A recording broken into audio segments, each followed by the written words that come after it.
Welcome to another episode of Darwinian Delusions. What we want to do today is cover what I believe to be a live wire, which is, why do atheists from an evolutionary perspective preach atheism? 24 seconds in and already you are lying. Atheists do not preach atheism. Atheists question your religion and challenge your attempts to enforce its faith-based doctrines on the rest of society. That's not preaching, that's called being a well-formed human being. Now I can see the little icon there on the bottom left of the screen that tells me that Dawah Digital, aka Mohsen Mastan, is in on this little shit smear as well, and of course he's mirrored it on his channel like the smug baby sitting next to the crap-covered carpet that he is. But I have to wonder if he'll explode and threaten me like last time. Either way, let's see what willful ignorance Sabor is peddling today. So let's assume that the Darwinian mechanism, Darwinian evolution, whatever it is true. Is literally true. Fact. Like this table. Okay, if that's the case, then what we do in our lives should be based upon survival and reproduction. So if the atheist is going to say, we as human beings evolved the concept of God or the belief in God because it helped us survive, if that's the case, then why would you as an atheist challenge the existence of God? Because it's supposed to be having survival value. So if you challenge it, that clearly means you don't believe it has survival value, therefore there is no Darwinian explanation for it. But if you want to say, no, actually it does have survival value, then you need to explain why atheism exists in the first place. Because if theism gives you survival value, then why do atheists actually exist? So either way, they're between a hard place and a rock. Even giving you a putrid understanding of evolutionary science, which has developed a long way since Darwin published his understanding on the subject, so to call it Darwinism proves that you are incapable of talking about the topic. Environments change. Even if belief in God was biologically set and had some benefit at some point in time, something you've historically failed to demonstrate, even though this has been the focus for a great deal of interaction between us, the environment has moved on and the pressure said environment selects for has moved with them. Science has doubled our average lifespan, allowed for quick cross-continental travel and near-instant communication, and has even allowed us to visit zones beyond our planet in the space of a couple of centuries. Religion has, well, nothing really. There's not a single benefit of religion that I could not find an equal or superior alternative to throughout history, let alone during today's modern society. If you disagree, then I ask you to show such a benefit as I can with science. But again, belief or no belief in a deity is not biologically determined. But when understanding why religion set in, we need to understand how ideas work. They're less like a part of us and more like an organism in themselves, specifically a pathogen. Some are beneficial, some are harmful, some are completely benign. The thing is, you wouldn't say a harmful virus was beneficial to a species because it exists throughout a large portion of the population. An idea, much like a pathogen, doesn't need to benefit you. It simply needs to last long enough to transfer itself to more people. Of course, if it harms you too dramatically, then the host dies and the idea fails to transmit. But just because it doesn't kill you immediately, doesn't make it beneficial. Religion is the ultimate pathogen. It not only transmits generation to generation through indoctrination, but much like certain parasitic fungi, it actually reprograms the host to transmit it to others and make them hyper-aggressive towards any threat to said pathogen. Not the individual, the pathogen, aka religion. And it's that hyper-aggression that allowed religion to take its place. No religion through history has become dominant through the truth of their claims. Each one, including Islam, has risen to the top on a rising tide of blood. Sadly for you, there came along a little thing called education, and I mean decent education, which taught children not what to think, but how, and that began to act like an inoculation to said religious pathogen. Now it started slowly, but over time gained strength as herd immunity set in until places like the West, the Far East, and later online, bastions of safety from religiously motivated violence began to appear. The population is now starting to develop a general immunity to your beliefs. So with me on the show today, I have Jerry, former atheist, now Muslim, alhamdulillah. So Jerry, as an atheist, you used to Did you used to go around preaching atheism? Was that something that really drove you? You mean actively? Actively, yeah. No. Why? Why not? Well, I say I didn't actively preach it, but I was willing to discuss it if you came to me and said you believe X, Y, and Z. But would you write a book on it? Would you do conferences on it? It's all, man. No. Why not? I was too busy dipping in and out of what I thought were enjoyable things to do. Okay. Isn't it? Ouch. It's really got to hurt when the ex-atheist you invite on your show doesn't give you the answer you want. Like, didn't you consider changing the title on the basis of that response? Already, your point is severely fucked. Like, I reached the conclusion when I became atheist, not too long after I became nihilist. Right. And What does that mean? What does that mean? That means that everything is pointless. Utterly, totally, and completely pointless. And it doesn't matter what I or anyone else do in between the time we are born and the time we die. Right. Yeah, and I still hold to the principle that this is the only honest interpretation of atheism. Well, you started out more honest than most Muslims in noting the difference between an atheist and subscribing to nihilism. But all the goodwill that may have brought you kind of washed down the drain when you asserted that nihilism is the only honest, quote, interpretation of atheism, end quote. Atheism is not a statement to be interpreted. The fact that I don't accept your claim or anyone else's claim that a God exists is the entirety of what being an atheist encompasses. Beyond that, this is merely incredulity. So since you personally could never see a different philosophical position existing outside of theism, that this cannot be the case. Well, I am an atheist. I am not a nihilist, but rather a humanist. And if you want to assert that my existence is dishonest, then I look forward to you detailing the evidence, the reasoning as to why. So before we move on to God, or the evolution of God and how atheist preaching doesn't make any sense, what if I was to play devil's advocate and say, yeah, that's your view when you are an atheist, that your particular view that life is pointless, but I as an atheist, I want to help the world, I want to feed people, I want to be good, I want to contribute. How do you reply to an atheist like me? I would sweep the legs out from underneath that argument with one sweep and say, you want to contribute to what? The world, yeah?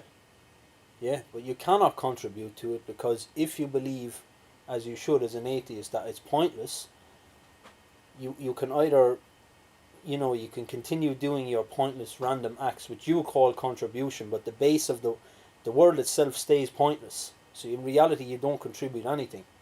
The only way you can improve that situation is if you happen to discover that things are not pointless and that you have a purpose. What you call contribution, I call nothing. Well done in utilising circular reasoning there. You premised your entire statement on the following. If you believe, as you should as an atheist, that it's pointless. But I don't believe it's pointless. I am not a nihilist. Your argument is rather plainly, if you allow me, a Muslim, to put you, an atheist, in the strawman box I want to put you in, my argument against said strawman works. To which I'm going to tell you, no, I refuse to be put in your little strawman box, and I'm just going to have to ask you for an intellectually honest answer to that question. You are asked to explain why it's pointless, why that must be the view, not simply reassert that it is. Not that Sabor will give a damn, because he doesn't care about intellectual honesty either. As for what an atheist should do, who died and made you king of the atheists? Something I need to stress does not actually exist, as there are apologists or incredulous out there that they may not realise I was responding with rhetorical satire. I'm still waiting on a demonstration beyond your mere assertion. I call spending your time in a certain way, and I can spend it in the opposite way. I can call that my contribution. There is no meaningless. Objective measure. Yeah, my contribution is equally as meaningless as your contribution, whatever they may be. You can say you want to help people, etc., etc., and I'm not knocking that. But as a principle, what are you helping them for? What are you helping them to do? You're just coming up with varied ways to waste time. But why does that have to be a universal meaning to life? All gods are fictitious and all religions offer different meanings to life, with many being similar, yet still vary to some degree.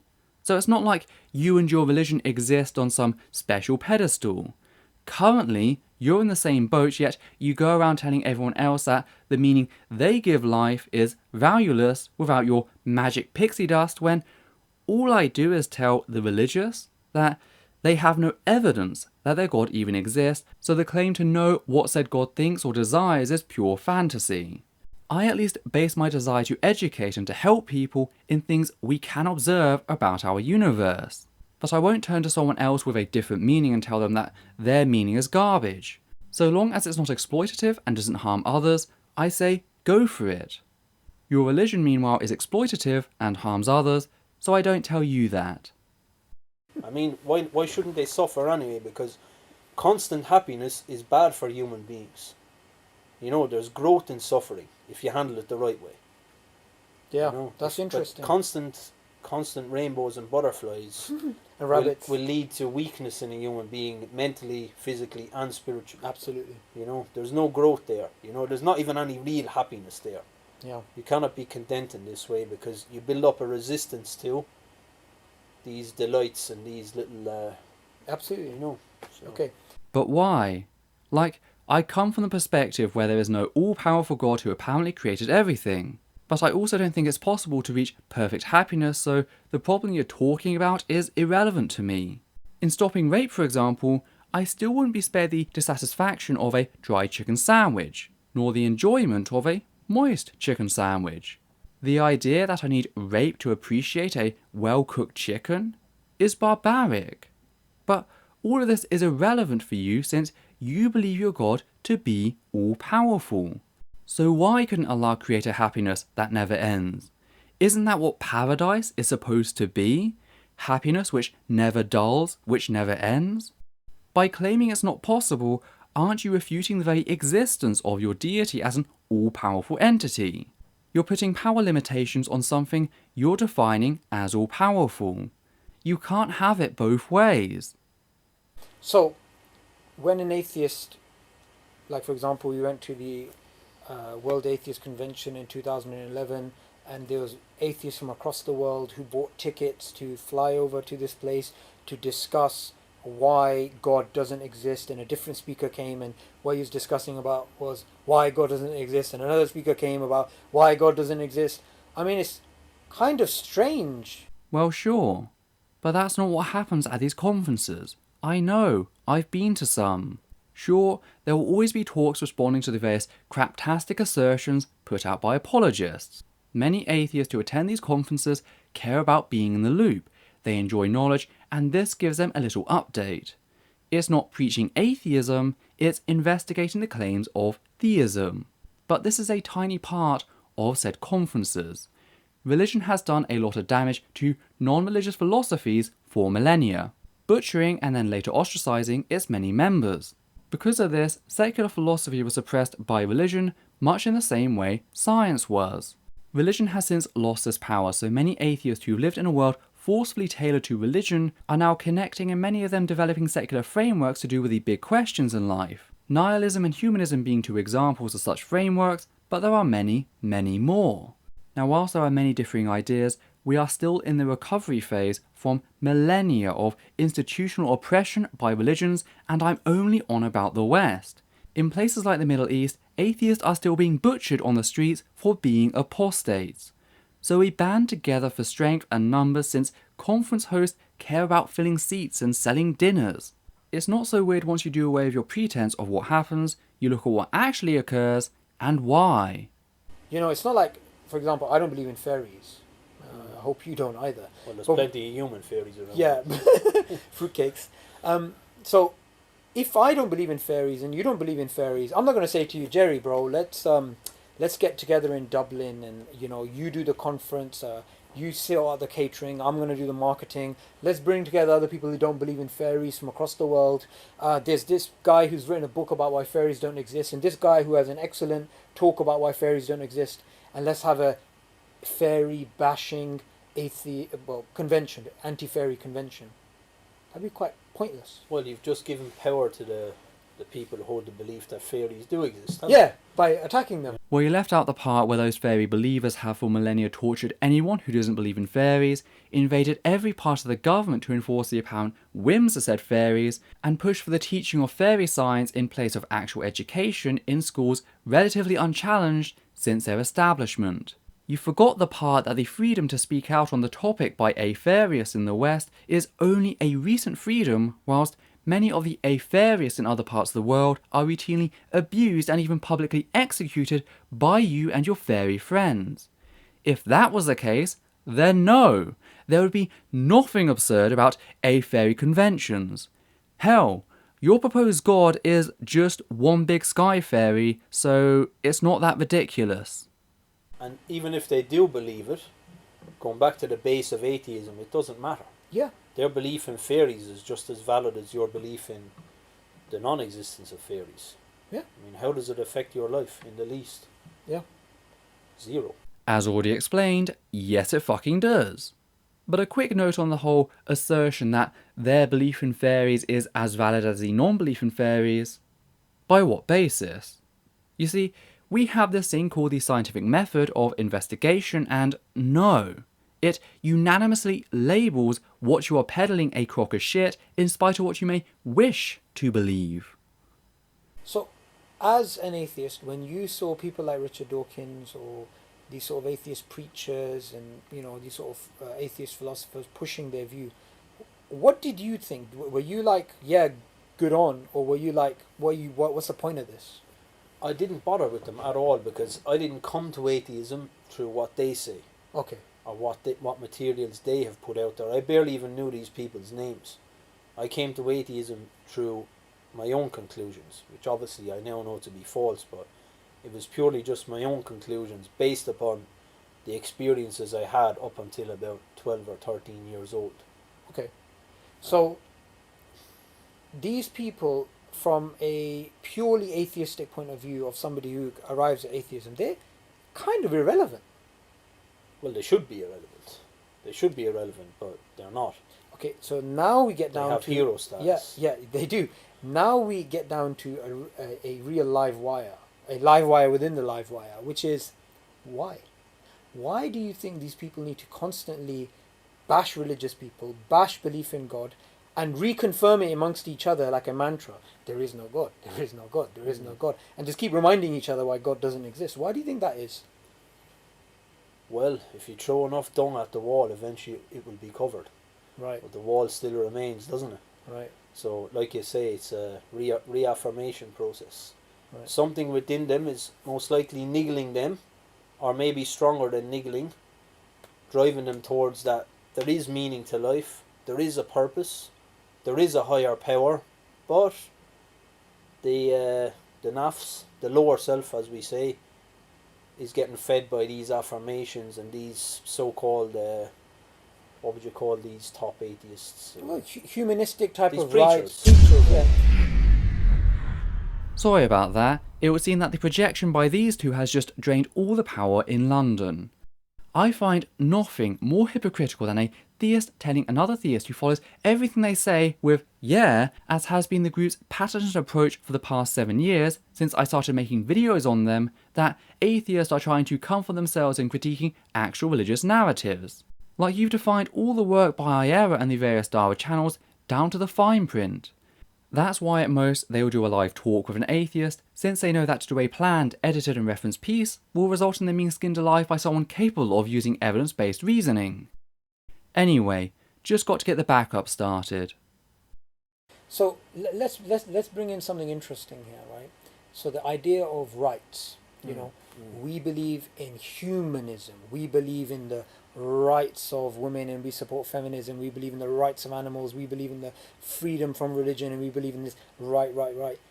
Does even the concept of rights make sense from an atheistic point of view? No, not at all. No. Where have you drawn them from? They'll say, we've used our reasoning, we've come to these rights. Yeah, but that's just how you feel. That's just how you feel. But my feeling is important to me. Yeah, but that's just your own selfish viewpoint on what's going on. The link between your brain and your body, how the chemicals are getting shunted around, they make you feel a certain way. So why should I care? They could be arranged in a different way. Yeah, exactly. I could come back and say I don't care about any of these rights. Or you can make arbitrary rights. Yeah, I can make arbitrary rights today and dispose of them tomorrow, like they do, Yeah. and they have no base to argue against that. So when you have, for example, an atheist coming up with moral arguments against religion, what would be your sort of response to that? Would you just say it's pointless? I'd say give me a base. What are you standing upon? Bring your evidence if you are truthful. Okay. Like the Qur'an says, give me a base to see what you stand upon, and I'll give you mine. Okay. And we'll compare and contrast. But again, if you're going to be honest about your atheism, you stand upon zilch. Nothing, But again, you're in the exact same boat. A God existing or not has zero impact on morality. Just because a magic sky fairy exists wouldn't then result in a moral standard beyond those we can already create. You have to come along and assert that you value what God apparently thinks, something I very clearly don't, and not simply because said God has never been proven to exist. If God were proven tomorrow, how would that fact about the universe affect morality? How do you get from an is statement to an ought statement? You face the exact same problem I do. Now yes, I value human well-being, that's my standard, and others may judge me for it. Those are called values, which act as the basis for all morality. Your value is what God apparently thinks. You have a classical dictator model of morality. So you believe arbitrary authority X asserts something to be moral or immoral, that is final. In this equation, I can replace your God with anything. I can replace it with a dictator, aliens, magic fairies, and they'd each have as much basis, if not more, than your current position does. Meanwhile, I've come along and I've said, okay, we're all human beings, and both for my personal benefit, but also yours, I care about the impact we have on each other's lives. I have chosen to value human well-being, and I hope that's a value you can agree with, so now that we have this basis for our shared morality, let's use evidence-based compassion to draw up some rules, starting with the simple and gradually becoming more complicated. That's why medical ethics and human rights evolve from secular philosophy, not religious assertion. In fact, religion is very often used as an excuse to avoid acting in accordance with medical ethics and human rights, which, to me, is a total disgrace. Not to mention that, unlike your morality, mine can adapt to new information or situations. For example, what basis do you have to believe child rape is wrong?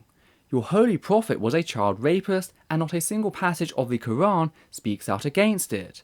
Hell, the closest the Qur'an gets to talking about child rape is in describing how the rape of slaves is perfectly fine.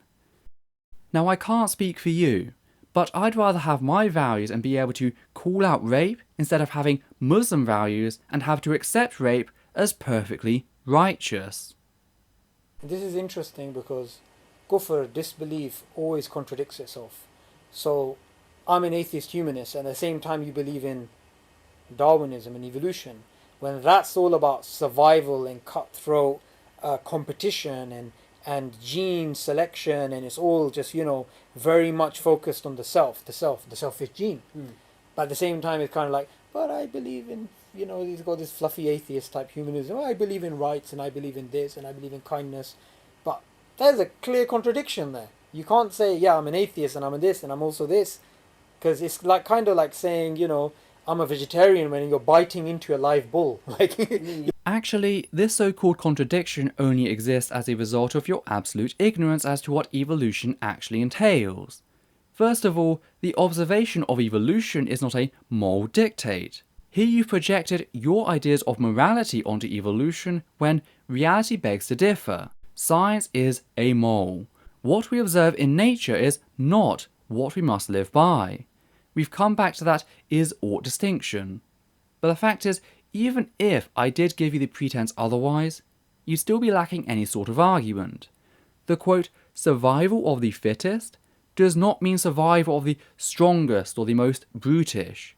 It simply means that the organism which has a collection of traits that hand themselves to survival are most likely to pass on their genetic material, and those traits propagate throughout the population.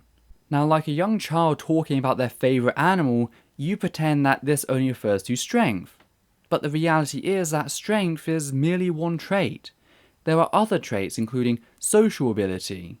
We as a species have succeeded on our social nature, not our strength, and that social nature is based on cooperation. If strength were selected for by evolution, elephants would rule the world, unless we're doing proportional to size, in which case ants or some similar insect would be the rulers. So we have once again proven you to be ill-equipped to talk about the subject of evolution. You know nothing. You have to ask yourself where you're going with all this as well, because even atheists acknowledge we're all going to die. Yeah. We're all going to perish at some stage. So what are you building towards with your interpretation of human rights? You know, what are you working towards? Again, it comes back to, they say, oh, we want a better society. We want a better world. But again, how can it be a better world if it's just random? You either find a way to get rid of the randomness, or discover that it's not actually random, or you just acknowledge that it's random and leave it there. Okay. You know, don't say you're making the world better with these things. Now that's not saying that these things are bad. They're good acts in and of themselves, but the principles behind it, you don't have principles behind them. So you can't counter the likes of Stalin or Pol Pot. Their methodology is just as valid as yours from an atheistic viewpoint. Okay.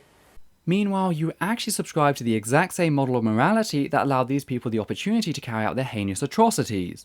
You're the one supporting blind and unquestioning faith from an apparent deity who's completely okay with rape, from a prophet who was a child rapist. Yet whilst I have every ability to question these things, unlike you pretend like I'm the one who lacks ethical basis. The projection on your part truly seems to know no bounds. As for the buzzword randomness, it's a hell of a lot better than magic. So, ending upon, this is how the conversation actually started, is that maybe a few weeks ago we came across this book, A Manual for Creating Atheists by Peter Boghossian, in which he writes an entire manual about how to convert religious people into the atheistic worldview. So to end upon, they have their conferences, they have their books, they have all this stuff. Deep down, they just want certainty. They just want to feel better by knowing there's more people in their in-group. Yeah. And it's all about safety in numbers. If I'm going to go to hell, might as well take a few people with me. It doesn't work like that though, does it? Well, because they're going to disown each other on the Day of Judgment. You know, people who are working together. Even in the hellfire, we are told they will ridicule each other and be a means of punishment for each other. So the fact that you'll have buddies in hell is not going to work for you. It's going to work against you severely. Definitely. You know, I mean. So that whole plan is just going to fall on its head. Excellent. So we've covered, if you like, every angle from which the atheists maybe try and defend why they actually preach. It doesn't make any sense because life is pointless. It doesn't make any sense because you're not going to make anything better. And it definitely doesn't make any sense from a Darwinian point of view. We were talking about this the other day. If there is no God, fine, we evolved blind natural selection and we're just here, then just spend your time doing the fun stuff. Yeah. Just go out and do all the haram you can, all the vices you can. What's the point of sitting on the internet, typing, I don't like religious people, I don't believe in religion, I don't believe in God, I don't do this. Just go out and enjoy yourself, But if you're going to preach atheism, which I'm sure people watching this video are some of the atheists are going to start commenting, you're only just reinforcing our narrative, which is you're looking for certainty, and you're doing something very non-Darwinian by preaching something which clearly, according to you, does have survival value if Darwinism is true. All we are actually doing is demonstrating the inherent dishonesty with the crap you spew on a regular basis, part of a much larger problem that has infected society and harms millions across the globe each and every day. Your attempts to rewrite the narrative don't change that fact. All it does is demonstrate you as the liars you know yourselves to be, since you've had all of this explained to you by myself and many other people repeatedly, and yet to this day you continue to spread such falsehood. You've done nothing to address that. Thankfully, your lies are doing nothing to prevent your religion dying out, which is why you have to put out these videos as damage control. not for the atheist, but the already devout. I bring arguments to the table, or you bring our assertions. You talk at length about how you have some moral basis before threatening not just violence, but eternal violence towards any atheist who may be watching, laughing as you do so. You're sick, your cult is sick, and the world will be a better place when your cult is no more. Hi there. I'd just like to say a few things here at the end of the video before you go.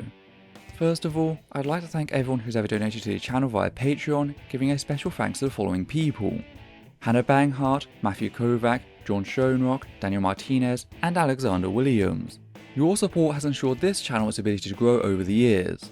I'd also like to ask that you comment down below and like this video, as well as subscribe, hit the bell icon, and follow Essence of Thought on Facebook, Twitter, and Instagram. Please also consider following Atheist Alliance International on Facebook, a humanist organisation dedicated to helping atheists around the globe.